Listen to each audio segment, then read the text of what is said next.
The morning sun cast long shadows across the courtyard of Kensington Palace as Catherine, the Princess of Wales, stood by the tall windows of her private sitting room. Her fingers traced the edge of a handwritten letter that had arrived just hours before dawn. The royal household was still quiet, with only the distant sound of early morning staff preparing for what would become one of the most emotionally charged days in recent royal history. William had left early for his military obligations, unaware of the news that would soon change everything. The letter bore the official seal of the hospital where Catherine's grandmother, Rose, had been receiving treatment for the past 3 months. At 92 years old, Rose had been more than just a grandmother to Catherine. She had been her confidant, her source of wisdom, and the woman who had taught her how to navigate the complexities of royal life with grace and authenticity. Catherine remembered the day she first introduced William to her grandmother. It was during their university years, long before the world knew about their relationship. Rose had welcomed him into her modest cottage in Bucklebury with the same warmth she showed everyone, never once treating him differently despite knowing who he was. She had served them tea in her best china cups and listened with genuine interest as William spoke about his studies and his hopes for the future. The relationship between Rose and William had blossomed over the years. She became the grandmother he had lost too early, and he became the grandson she had always hoped for. Rose would often joke that she had gained a prince, but more importantly, she had gained a son who truly loved her granddaughter. Their bond was evident to anyone who watched them together during family gatherings, where William would sit patiently listening to her stories about the war years and her late husband's service in the Royal Navy.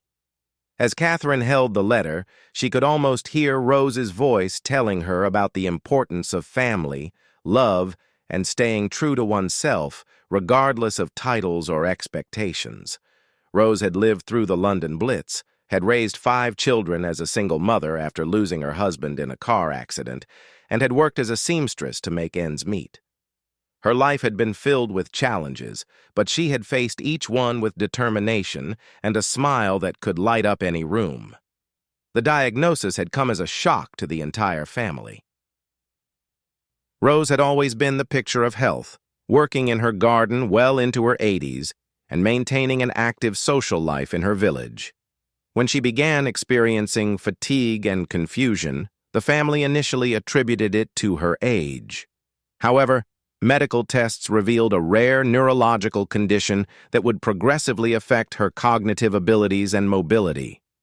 Catherine had spent countless hours by Rose's bedside over the past months, often bringing her children to visit their great-grandmother. Prince George, Princess Charlotte, and Prince Louis had developed a special bond with Rose, who delighted in teaching them traditional games and telling them stories about their mother's childhood. The children called her Great-Grand Rose, and her face would brighten whenever they entered the room. The medical team had been honest about Rose's prognosis from the beginning. They explained that while there were treatments to slow the progression of the disease, there was no cure. The family had time to prepare, to say the things that needed to be said, and to create lasting memories. Rose had been characteristically brave about the diagnosis, more concerned about how it would affect her family than herself. During one of their recent visits, Rose had taken Catherine's hand and spoken about her greatest wish. She wanted to see William one more time, to have a proper goodbye with the man who had become such an important part of her family. She had watched with pride as he and Catherine built their life together, started their family, and took on increasing responsibilities within the royal family. Rose often said that William reminded her of her late husband in his kindness, his sense of duty, and his ability to make others feel valued and heard. The letter Catherine now held confirmed what the family had been dreading but expecting. Rose's condition had deteriorated rapidly over the past week, and the doctors believed she had only days, perhaps hours, left. The family was being asked to come to the hospital as soon as possible for their final goodbyes. Catherine's hands trembled as she reached for her phone to call William. She knew he was in the middle of important military exercises with his regiment, but this was one of those moments when family had to come first. The call went straight to voicemail, so she sent an urgent text message asking him to call her as soon as possible. She then began making arrangements for the children, coordinating with their nannies and security teams for what would likely be a difficult day. Within an hour, William called back. Catherine could hear the concern in his voice immediately. She explained the situation, her voice breaking as she told him what the doctors had said. There was a moment of silence on the other end of the line before William spoke, his voice thick with emotion. He told her he would be there within 2 hours, that he was already speaking with his commanding officers about leaving the exercises early. The drive to the hospital felt longer than usual, despite the fact that their security team had cleared the route. Catherine sat in the back of the Range Rover, staring out at the English countryside that Rose had loved so much. She thought about all the conversations they had shared, all the advice Rose had given her about marriage, motherhood, and finding balance between public duty and private happiness. Rose had been one of the few people who truly understood the pressures Catherine faced as a member of the royal family. She had watched her granddaughter transform from a university student with a bright smile into one of the most photographed women in the world. Rose had been there during the difficult early years when Catherine was learning to navigate media scrutiny and public expectations. She had offered comfort during the times when the pressure seemed overwhelming and celebrated during the moments of triumph and joy. The hospital corridors seemed endless as Catherine made her way to Rose's room. The familiar sounds and smells of the medical facility brought back memories of previous visits when Rose's condition had been more stable. Catherine had spent many afternoons sitting by her grandmother's bed, reading to her, sharing stories about the children, and simply enjoying each other's company. When Catherine entered the room, she found Rose sleeping peacefully, her breathing shallow but steady. The medical team had made her as comfortable as possible, and family members were taking turns staying by her side. Catherine took her place in the chair next to the bed and gently took Rose's hand in hers. The skin was soft and warm, the same hands that had taught her to knead bread dough, to sew buttons, and to write proper thank you notes. As if sensing her presence, Rose opened her eyes and smiled when she saw Catherine. Her voice was weak, but her eyes were still bright with the intelligence and warmth that had always defined her. She asked about the children, about William, and about Catherine's recent charitable work. Even in her final hours, Rose was more interested in others than in herself. Catherine told her about Prince George's recent school project, Princess Charlotte's newfound love of ballet, and Prince Louis's latest amusing antics. Rose listened with the same attention she had always given, occasionally laughing softly at the children's adventures. They talked about family memories, about the summer holidays they had shared, and about the simple joys that had filled their years together. Time seemed to slow down in that hospital room. Catherine found herself memorizing every detail of Rose's face, every inflection in her voice, every gesture she made. She wanted to remember everything about this remarkable woman who had shaped so much of who she had become. Rose had taught her that true strength came from kindness, that dignity was about how you treated others, and that love was the most important legacy anyone could leave behind. As the afternoon wore on, other family members arrived to say their goodbyes. Catherine's parents, her siblings, aunts, uncles, and cousins all gathered to surround Rose with love in her final hours. The room filled with quiet conversations, shared memories, and the kind of love that transcends words. Rose seemed to draw strength from having her family around her, and despite her condition, she remained alert and engaged with everyone who came to see her. Catherine kept checking her phone for updates from William. She knew he was doing everything possible to get there, but military logistics and security arrangements took time. Rose had been asking about him throughout the day, and Catherine had assured her that he was on his way. The thought of Rose not being able to say goodbye to William was almost unbearable for Catherine. As evening approached, the hospital staff quietly informed the family that Rose's condition was continuing to decline. Her breathing had become more labored, and she was sleeping for longer periods. The family understood that they were entering the final phase of their time with her.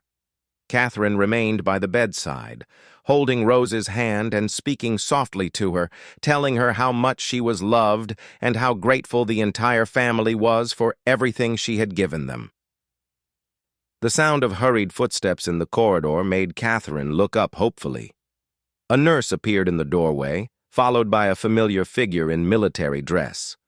William had arrived, his face flushed from rushing through the hospital, his eyes immediately seeking Catherine's across the room.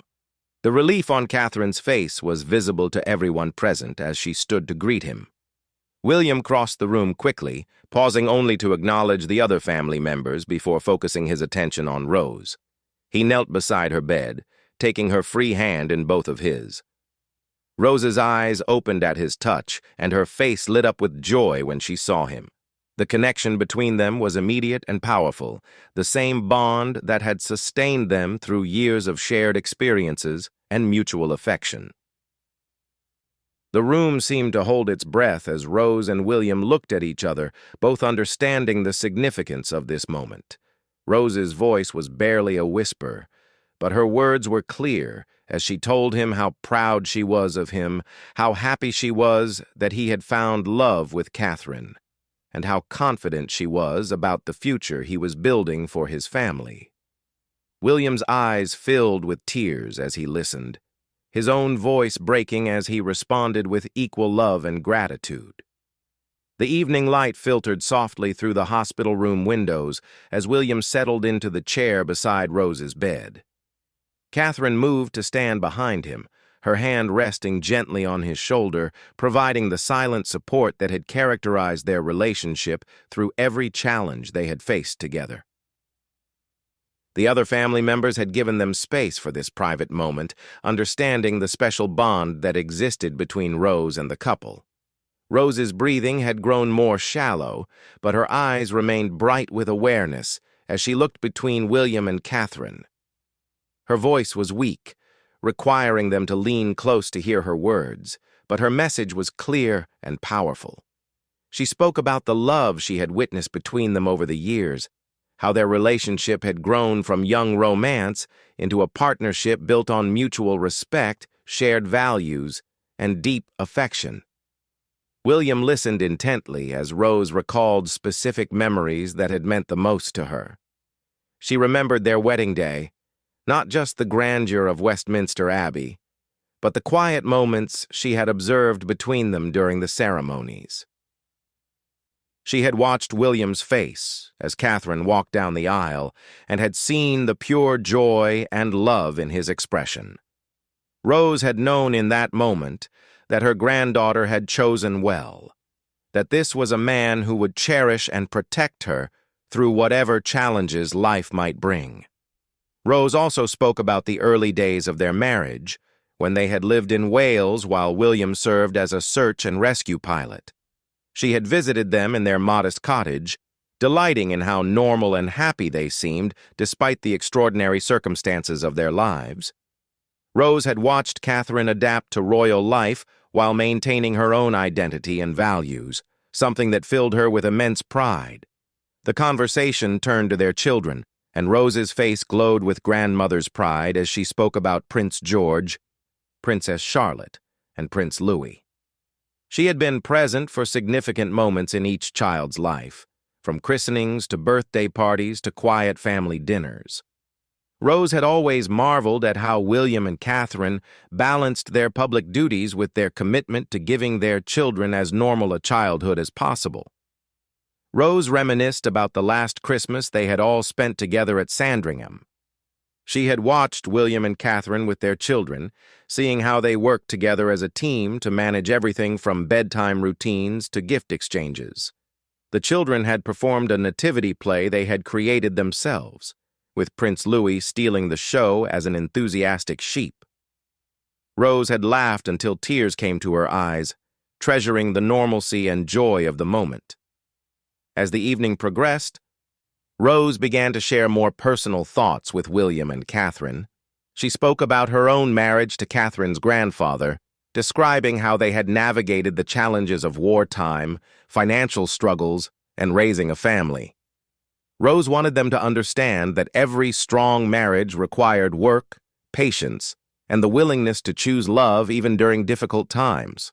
She told them about the early years of her widowhood, when she had wondered how she would manage alone with 5 children to raise. Rose had learned that strength could be found in unexpected places, and that asking for help was not a sign of weakness, but of wisdom. She hoped that William and Catherine would always remember that they didn't have to face their challenges alone, that family and true friends would always be there to support them. Rose's words carried particular weight because of her own life experiences. She had lived through the bombing of London during World War II, had experienced poverty and hardship, and had overcome personal losses that might have broken someone else's spirit. Her perspective on what truly mattered in life had been shaped by real adversity and genuine triumph over circumstances. The medical staff checked on Rose periodically, monitoring her condition and ensuring her comfort.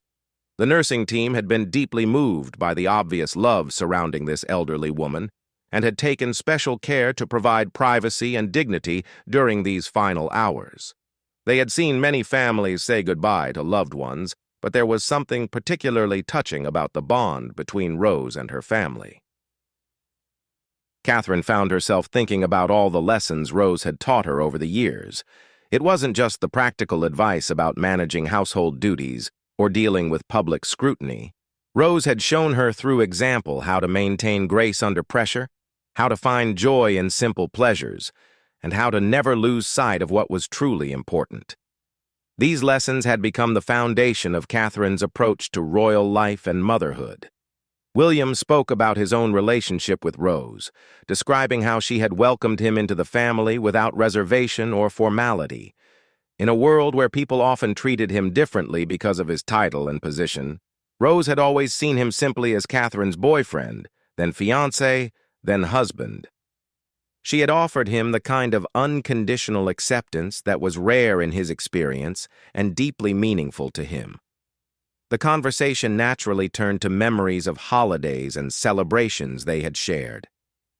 Rose had a particular talent for making every occasion special, whether it was an elaborate birthday party or a simple Sunday lunch. She had taught Catherine about the importance of traditions and creating lasting memories for the children.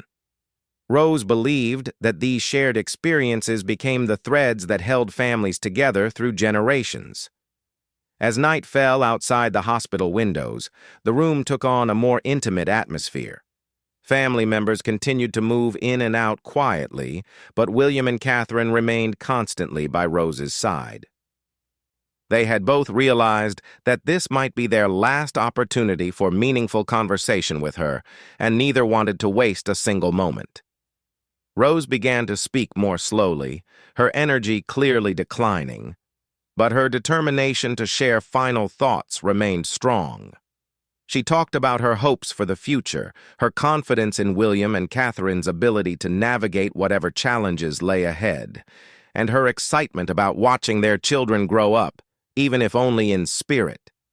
The emotional weight of the evening was beginning to show on everyone's faces. Catherine had tears in her eyes as she listened to Rose's words of wisdom and love. William maintained his composure, but those who knew him well could see the depth of his emotion in his careful attention to Rose's every word and gesture. Rose made specific requests about how she wanted to be remembered. She didn't want sadness to overshadow the joy she had brought to people's lives. She wanted her family to continue gathering for holidays and celebrations, to maintain the traditions she had started, and to always remember that love was the most important gift anyone could give or receive. The conversation also touched on Rose's wishes for her funeral arrangements. She had always been practical about death, viewing it as a natural part of life rather than something to fear. Rose wanted a celebration of her life rather than a mourning of her death. She had specific hymns she wanted sung, readings she had chosen, and flowers she preferred. Most importantly, she wanted her funeral to reflect the love and joy that had defined her relationships with family and friends. As the night wore on, Rose began to drift in and out of consciousness more frequently. During her awake periods, she would focus on William and Catherine with intense love and attention, as if she was trying to memorize their faces and store up these final moments together.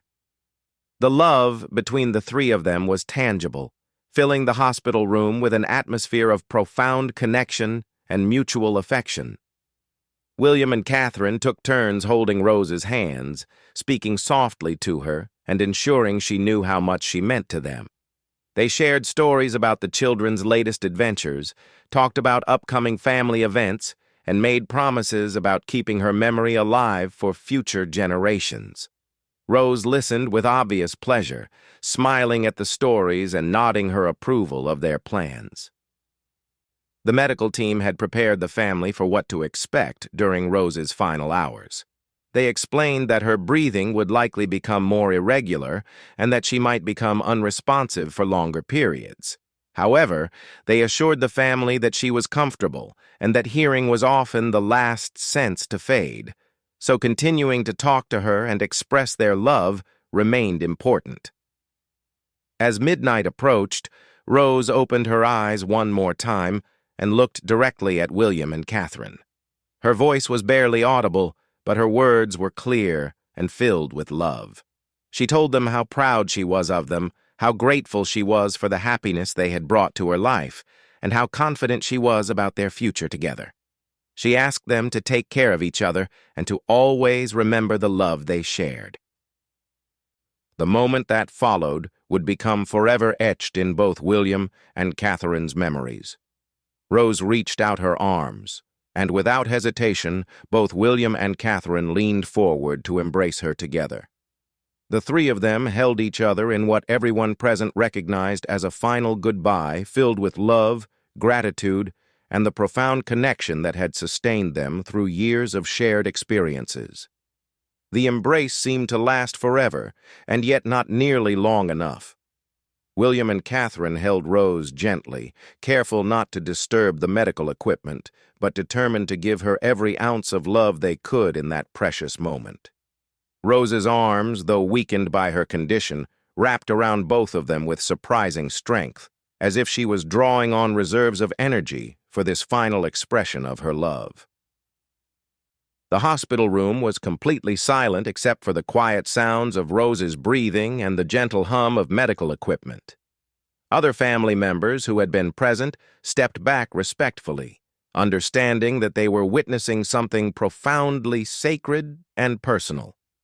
The nursing staff, who had seen countless families say goodbye to loved ones, found themselves moved to tears by the obvious depth of love and connection between the three figures embracing by the hospital bed.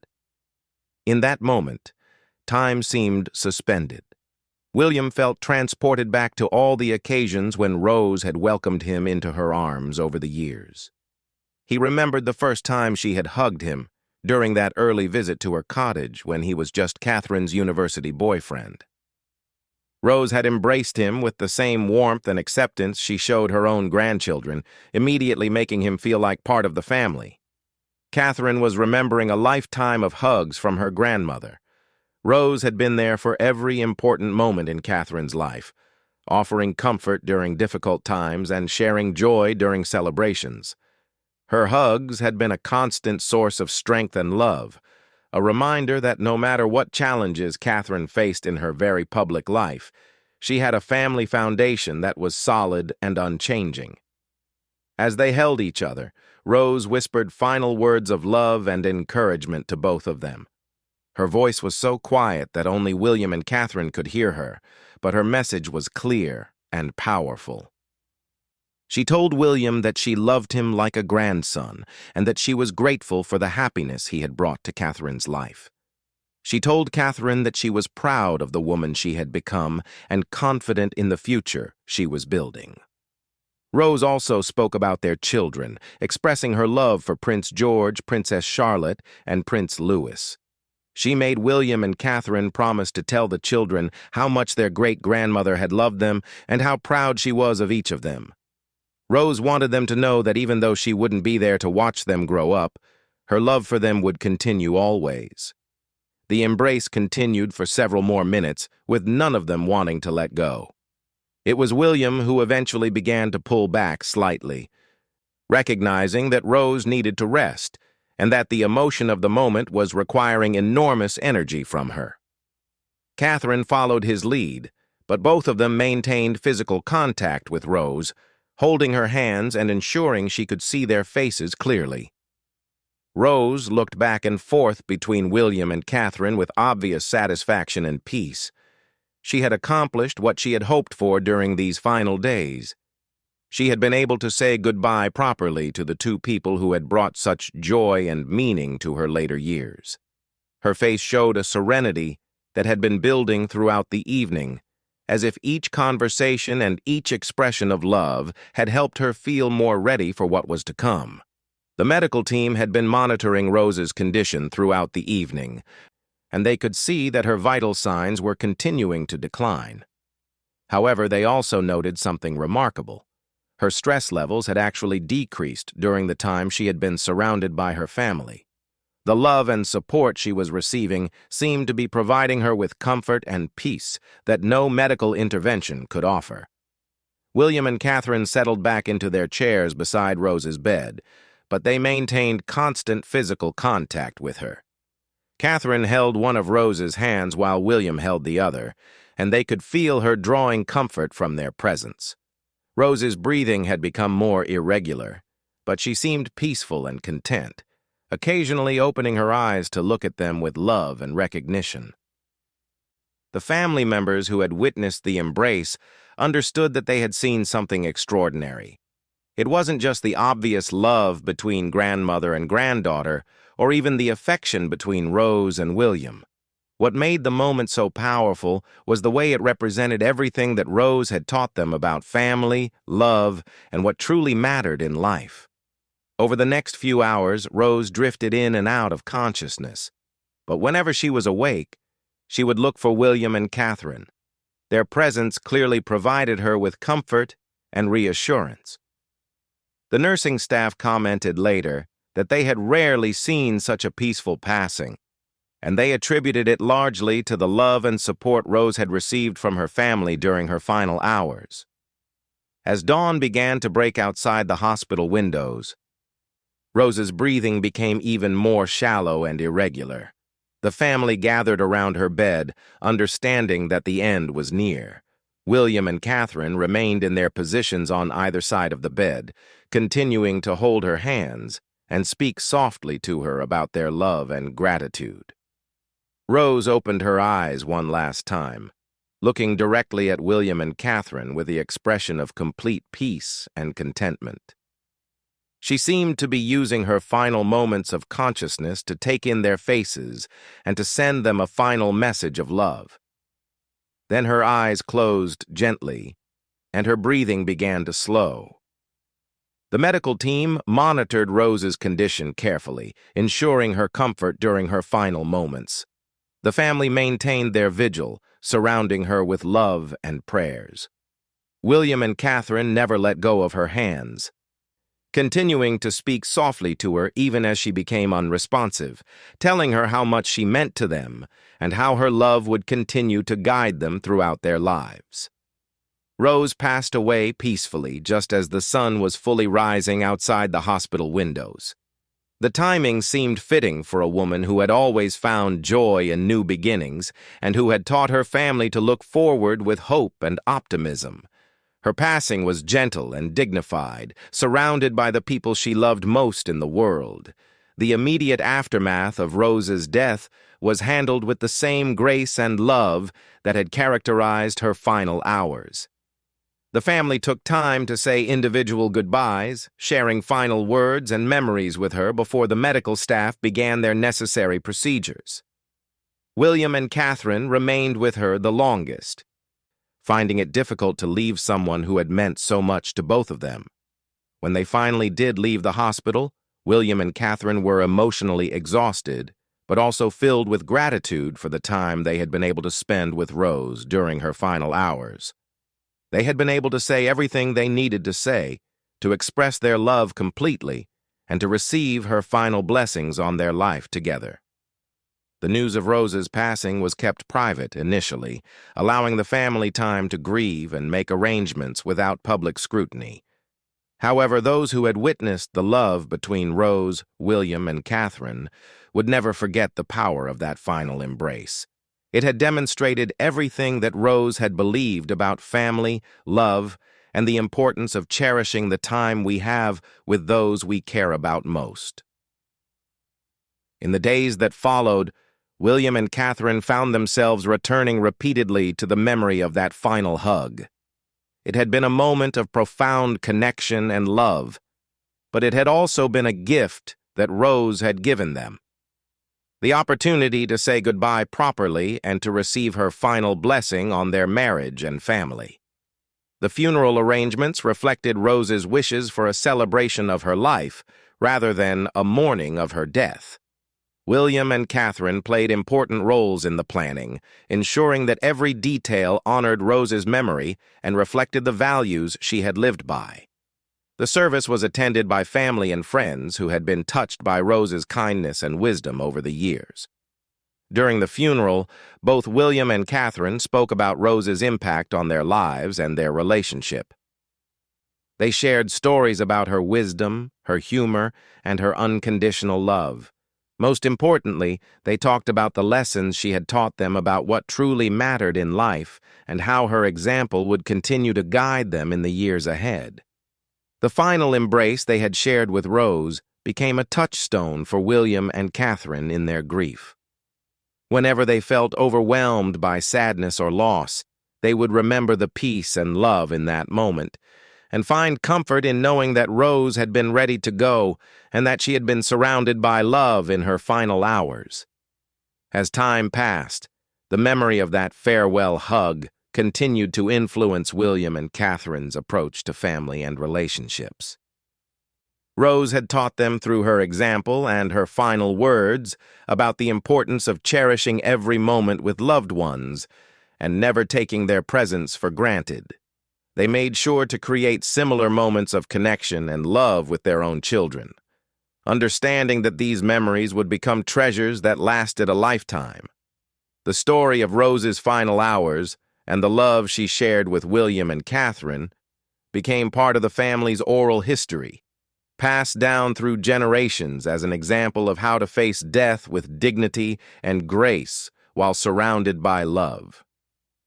It was a reminder that in the end, what mattered most was not titles or positions or public recognition, but the love we give and receive from those closest to us.